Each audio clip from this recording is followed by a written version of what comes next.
one of the problems is we've got 2 months to go. What is that?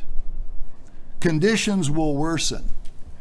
The implications of how God uses the next 2 months are great. Just trust me on that. I may have big decisions to make, or they may be made for me,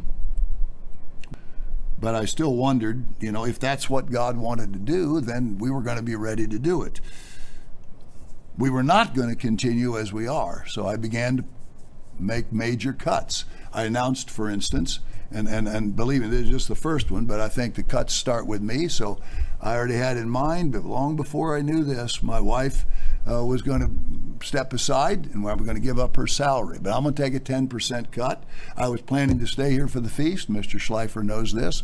I wasn't going to travel. The price of renting an airplane is an abomination, and I won't do it again. And I'll just stay here, and I'll leave half of my second tithe to stay in the general fund, which is what happens at the end of every year, and I'll give up half my secretary.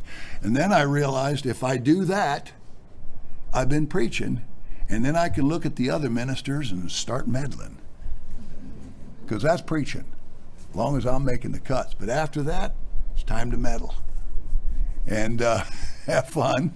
But and there's some men nervously laughing right now out there. So hoping the kingdom comes. I know how to motivate our ministers to get them to want the feast.